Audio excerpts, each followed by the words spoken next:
ರುದ್ರೇಗೌಡ ಶಿವಲಿಂಗೇಗೌಡ ಎಂಬ ಹೆಸರಿನಾದ ನಾನು ಕಾನೂನಿನ ಮೂಲಕ ಸ್ಥಾಪಿತವಾದ ಭಾರತದ ಸಂವಿಧಾನದ ವಿಷಯದಲ್ಲಿ ನಿಜವಾದ ಶ್ರದ್ಧೆ ಮತ್ತು ನಿಷ್ಠೆಯನ್ನು ಹೊಂದಿರುತ್ತೇನೆಂದು, ನಾನು ಭಾರತದ ಸಾರ್ವಭೌಮತ್ವವನ್ನು ಮತ್ತು ಅಖಂಡತೆಯನ್ನು ಎತ್ತಿ ಹಿಡಿಯುತ್ತೇನೆಂದು ಮತ್ತು ಕರ್ನಾಟಕ ರಾಜ್ಯದ ಮಂತ್ರಿಯಾಗಿ ನನ್ನ ಕರ್ತವ್ಯವನ್ನು ಶ್ರದ್ಧಾಪೂರ್ವಕವಾಗಿ ಮತ್ತು ಅಂತಃಕರಣ ಪೂರ್ವಕವಾಗಿ ನಿರ್ವಹಿಸುತ್ತೇನೆಂದು ಭಯ ಅಥವಾ ಪಕ್ಷಭೇದವಿಲ್ಲದೆ ರಾಗಭೇದವಿಲ್ಲದೆ ಎಲ್ಲಾ ಬಗೆಯ ಜನರಿಗೆ ಸಂವಿಧಾನಕ್ಕೆ ಮತ್ತು ಕಾನೂನಿಗೆ ಅನುಸಾರವಾಗಿ ನ್ಯಾಯವಾದದ್ದನ್ನೇ ಮಾಡುತ್ತೇನೆಂದು ದೇವರ ಹೆಸರಿನಲ್ಲಿ ಪ್ರಮಾಣ ಮಾಡುತ್ತೇನೆ, ಶ್ರದ್ಧಾಪೂರ್ವಕವಾಗಿ ಪ್ರತಿಜ್ಞೆ ಮಾಡುತ್ತೇನೆ. ನಾನು ನಿರ್ವಹಣೆಗೆ ಅಗತ್ಯವಾಗಬಹುದಾದ ಸಂದರ್ಭವಲ್ಲದೆ ಅನ್ಯಥಾ ಯಾರೇ ವ್ಯಕ್ತಿಗೆ ಅಥವಾ ವ್ಯಕ್ತಿಗಳಿಗೆ ಪ್ರತ್ಯಕ್ಷವಾಗಿ ಅಥವಾ ಪರೋಕ್ಷವಾಗಿ ತಿಳಿಸುವುದಿಲ್ಲ ಅಥವಾ ಬಹಿರಂಗಪಡಿಸುವುದಿಲ್ಲ ಎಂದು ದೇವರ ಹೆಸರಿನಲ್ಲಿ ಪ್ರಮಾಣ ಮಾಡುತ್ತೇನೆ, ಶ್ರದ್ಧಾಪೂರ್ವಕವಾಗಿ ಪ್ರತಿಜ್ಞೆ ಮಾಡುತ್ತೇನೆ.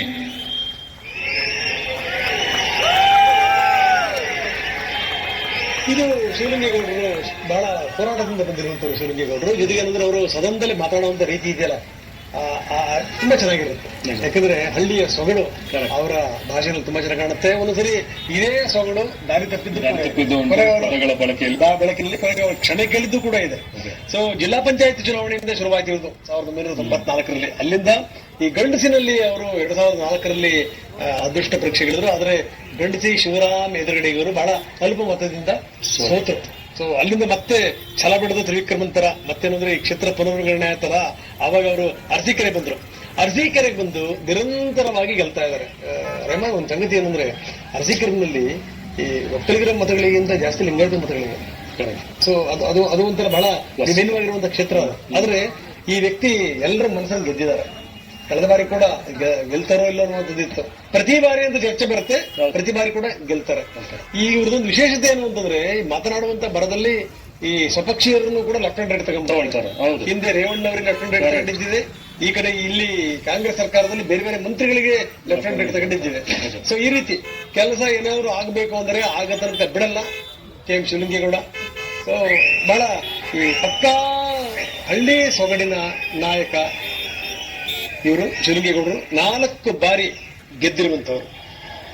ಅದರಲ್ಲೂ ಲಿಂಗಾಯತ ಹೊರವಲಯ ಕ್ಷೇತ್ರದಲ್ಲಿ ಹ್ಯಾಟ್ರಿಕ್ ಗೆಲುವಿನ ಸಾಧನೆ ಇದೆಯಲ್ಲ, ಸಾಮಾನ್ಯ ಸಂಗತಿ ಅಲ್ಲ ಅದು. ಸೊ 2028ರಿಂದ ಸ್ವಲ್ಪ ಜೆಡಿಎಸ್ ಜೊತೆಗೆ ಅವ್ರದ್ದು ಸಂಬಂಧ ಅಳಿಸ್ತಾ ಬಂತು. 23ರಲ್ಲಿ ಕಾಂಗ್ರೆಸ್ ಸೇರಿ ಗೆದ್ದಿದ್ದಾರೆ. ಅವರು ಆರಂಭದಲ್ಲೇ ಹೇಳಿದ್ರು, ನನ್ನ ಕರ್ಕೊಂಡಿದ್ದೇ ಅವ್ರು ಮಂತ್ರಿ ಮಾಡ್ತೀವಿ ಅಂತ, ನೀವು ಮಂತ್ರಿ ಮಾಡಲೇಬೇಕು ಅಂತ. ಆದ್ರೆ ಮೊದಲ ಅವಧಿಯಲ್ಲಿ ಆಗಿರಲಿಲ್ಲ. ಈಗ ಅವರು ಮಂತ್ರಿ ಆಗಿದ್ದಾರೆ. ಪ್ರಥಮ ಬಾರಿ ಅವರು ಮಂತ್ರಿ. ನಿಜವಾದ ಶ್ರದ್ಧೆ ಮತ್ತು ನಿಷ್ಠೆಯನ್ನು ಹೊಂದಿರುತ್ತೇನೆಂದು, ನಾನು ಭಾರತದ ಸಾರ್ವಭೌಮತ್ವವನ್ನು ಮತ್ತು ಅಖಂಡತೆಯನ್ನು ಎತ್ತಿಡಿಯುತ್ತೇನೆಂದು ಮತ್ತು ಕರ್ನಾಟಕ ರಾಜ್ಯದ ಮಂತ್ರಿಯಾಗಿ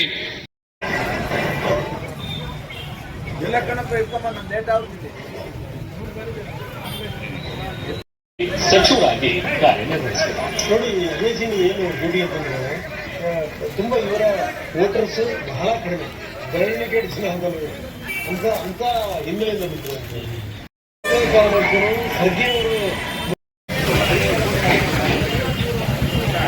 ಡಾಕ್ಟರ್ ಅಜಯ್ ಸಿಂಗ್ ಇವರನ್ನು ನೂತನ ಸಚಿವರಾಗಿ ಅಧಿಕಾರ ಪದ ಹಾಗೂ ಗೌಪ್ಯತಾ ಪ್ರಮಾಣ ವಚನವನ್ನು ಸ್ವೀಕರಿಸಲು ವೇದಿಕೆಗೆ ಪ್ರಮಾಣ ಮಾಡುತ್ತೇನೆ.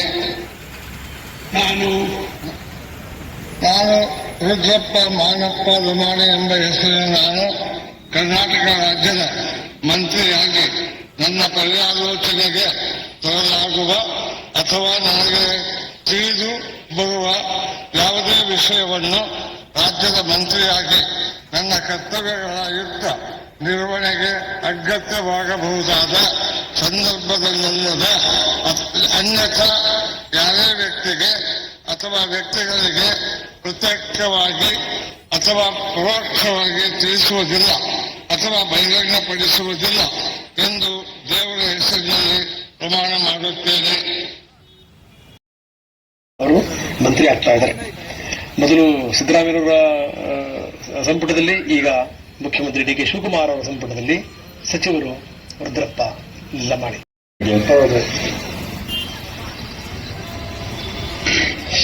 ಈಗ 2ನೇ ಬಾರಿ ಸಚಿವರು. ಮೊದಲು ಸಿದ್ದರಾಮಯ್ಯ ಸರ್ಕಾರದಲ್ಲಿ ಕೂಡ ಜವಳಿ ಮುಜರಾಯಿ ರಾಜ್ಯ ಸಚಿವರ